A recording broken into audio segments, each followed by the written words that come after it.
मेरे प्यारे भारतवासियों, जय हिंद, जय भारत।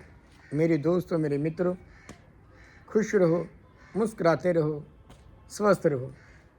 एक नई कहानी के साथ।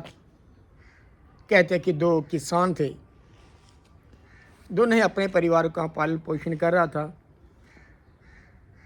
कहते हैं कि एक दिन ऐसा हुआ, एक तो शिकवा करने वाला था, एक शिकायत करने वाला था, लेकिन दूसरा जो था वो शुक्राना करता था मालिक का, ईश्वर का, कि जो तूने मेरे को दिया है।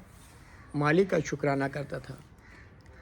कहते कुछ दिनों के बाद एक ही दिन उन दोनों की मृत्यु हो गई। कहते हैं कि जमराया जब उनको लेने आया, उनकी मृत्यु हो गई। कहते हैं कि भगवान के आगे उनको पेश किया गया। भगवान ने पहले किसान को पूछा कि आप बताओ आपका जन्म कैसे रहा। वो शिकवा करने लगा, रोने लगा कि वो भी मेरे को आपने कोई जन्म दिया। एक छोटा सा किसान बनाया, सारा दिन माटी में रहा, काम करते रहा, ना मैंने तरीके से कोई कपड़ा पहना, ना खाया, और बच्चे भी मेरे अच्छे तरीके से नहीं रह पाए। ये भी मेरे को आपने कोई जीवन दिया, और मेरे अगर कोई पैसा बच भी जाता, जो मेरे से ले जाता था, वो वापिस ही नहीं देता था। मैं बड़ा परेशान हो रहा, बड़ा परेशान रहा, लेकिन मेरा जीवन ठीक नहीं रहा। कहता है कि भगवान ने उसको कहा कि अब क्या चाहिए, अगला जन्म अगर चाहते हो तो क्या बनना चाहते हो। उसने बड़े खुश होकर कहा कि मेरे ऊपर एक कृपा करो, एक मेहर करो, अगर कुछ देना ही चाहता, अगर मेरा जन्म हो तो मैं किसी के कुछ ना दूं, मैं देने वाला ना बनूं। यानी कि मेरे पास माया आ जाए, पैसा आ जाए, धन दौलत आ जाए, लेकिन मैं किसी को कुछ ना दूं, ऐसा मेरे को जीवन दे दो। कहते हैं कि तदास्तु कहा, ठीक है। दूसरे इंसान को बुलाया जो किसान था कि आप बताओ आपका जन्म कैसे रहा।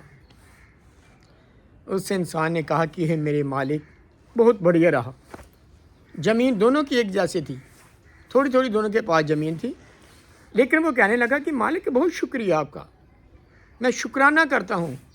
मैं खुद भी अच्छे तरीके से अपना पेट भर लेता था, मेरे बच्चे भी पेट भर लेते थे, हम पूरा परिवार मिलजुल के बैठ के खाना खाते थे, आनंद आता था, बड़ा अच्छे तरीके से मेरा जीवन व्यतीत हुआ।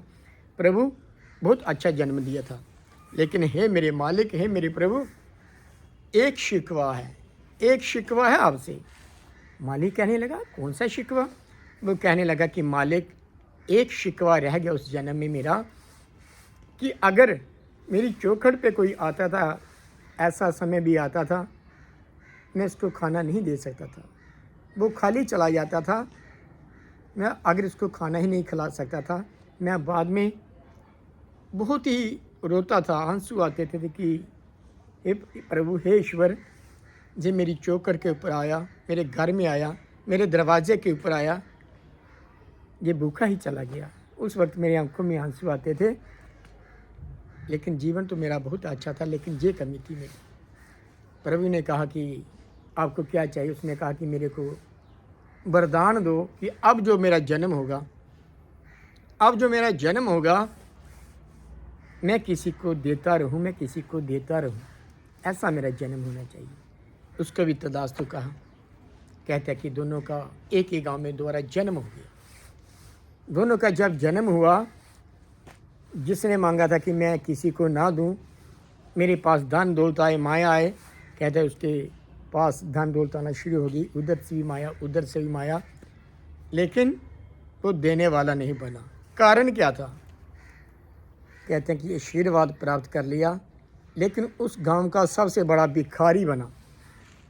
पैसे तो आ गए, माया तो इकट्ठी करना शुरू हो गई, लेकिन किसी को कुछ दे ना पाया, क्योंकि वो भिखारी बन गया। दूसरी तरफ जो दूसरा किसान था, उसने कहा था कि मैं कुछ दे सकूं किसी को, मैं कुछ दे सकूं किसी को, तो कहते हैं कि एक बहुत शाहूकार बना, उस गांव का कहते हैं कि मुखिया बना।